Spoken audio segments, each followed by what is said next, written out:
नमस्कार दोस्तों, कैसे हैं आप सब। उम्मीद करता हूं कि आप सभी सुखी होंगे, संपन्न होंगे और आनंद के साथ होंगे। आज वीडियो बनाने का मुख्य उद्देश्य ये है कि जो भी व्यक्ति लक्ष्मी ना आने के कारण परेशान हैं, कई मेरे पास मैसेज भी आते हैं व्हाट्सएप में। पहले तो मैं ये कहना चाहूँगा अपनी इस जानकारी को शुरू करने से पहले कि जो लोग भी मेरे को मैसेज करते हैं, उपाय पूछते हैं, तो कृपया आप उपायों को यहीं पर देखें यूट्यूब में। इतना समय नहीं हो पाता कि मैं उपायों के बारे में आपको व्हाट्सएप में मैसेज करके बताऊं। और जिनको कंसल्टेंसी लेनी है, कोई मेरे से विश्लेषण करवाना है, तो वही मेरे को डिटेल भेजें और वह पेड होगी, शुल्क लगेगा उसकी जानकारी आपको मैसेज के ज़रिए दे दी जाएगी। क्योंकि मैं यह बात इसलिए कर रहा हूं क्योंकि मेरे पास बहुत से मैसेज आए हैं, इसलिए मैंने सोचा कि इस वीडियो के माध्यम से आप तक इस बात को पहुंचा दूं। तो कृपया बेवजह आप कॉल ना करें, क्योंकि समय बहुत कीमती है।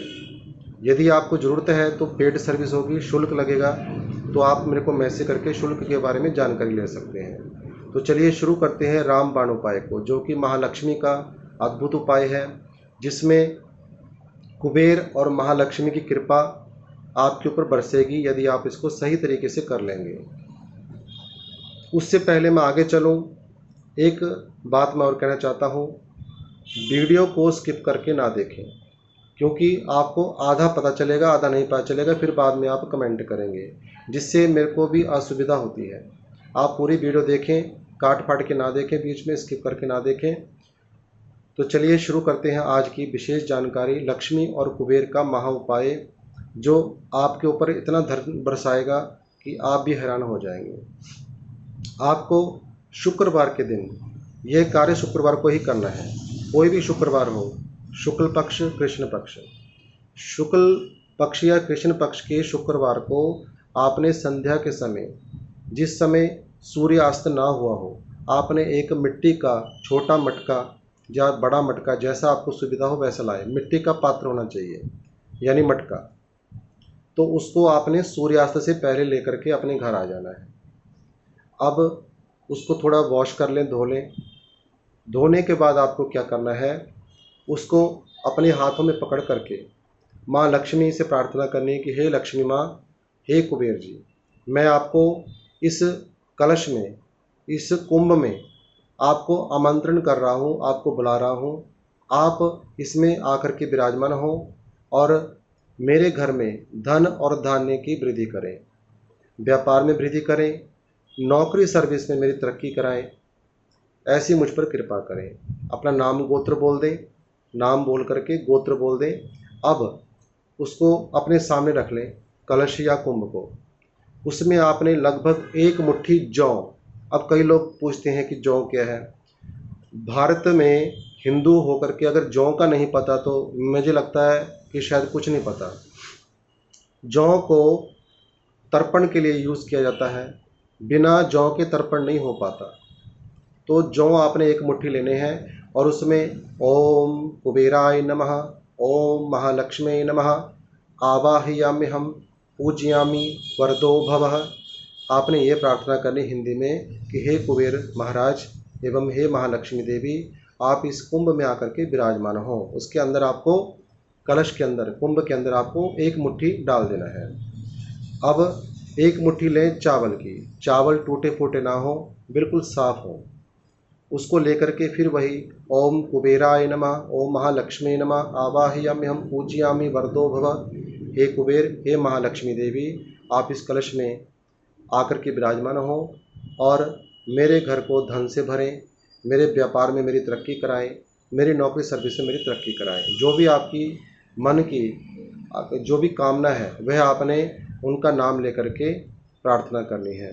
अब उनको रख करके, यदि तो आपके पास एक सिक्का है लक्ष्मी और गणेश जी का, उसको थोड़ा सा कच्चे दूध में धो करके या गंगा जल से धो करके उसको कलश के अंदर जौ और चावल के ऊपर आपको स्थापित करना है, लक्ष्मी गणेश जी के सिक्के को, जो चांदी का सिक्का होता है।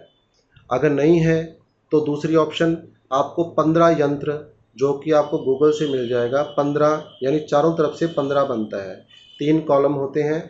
उसमें जहाँ से भी आप काउंट करोगे तो 15 नंबर टोटल बन जाता है, उसको कहते हैं 15 यंत्र।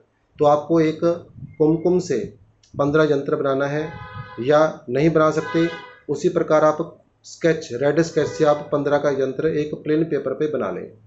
अब उसको भी उसके अंदर डाल दें, कलश के अंदर। अब उस कलश को आपने जो ढक्कन है वह बंद कर देना है, और अपने पूरे परिवार का नाम लेना है, गोत्र बोलना है, जो भी आपके पुत्र पुत्री पिता माता सबका नाम लेकर के आपने उसके बाद हे लक्ष्मी गणेश कृपा करें कृपा करें कृपा करें, इतना कहना है। उसके बाद आपको वही कलश, वही कुंभ अपने घर के, अपने रूम में, अपने किचन में, अपने पूजा स्थान में नॉर्थ साइड में रख देना है, जिसको हम उत्तर दिशा कहते हैं। उत्तर दिशा में स्थापित कर देना है। करीब 1.25 महीना इसको ऐसे ही रखना है। उसके बाद जो उसके अंदर सामग्री होगी उसको आपने किसी वृक्ष की जड़ में या चींटियों को डाल दें। उसके अंदर जो यंत्र और या आपने पैसा रखा होगा, जो लक्ष्मी का सिक्का रखा होगा, उसको अपने कैश बॉक्स में रख लें। मटकी को अपने काम में यूज़ कर लें। इस प्रकार से 1.25 महीने बाद, जब पूरा 1.25 महीना हो जाए तब करना है। रिजल्ट आपको 1.25 महीने के बीच में ही, ये मान के चलें 24-48 घंटे के अंदर आपको मिलना शुरू हो जाएगा। लेकिन ये अंतिम क्रिया जो है 1.25 महीने बाद ही करनी है आपने, यानी उसको बधा देना है।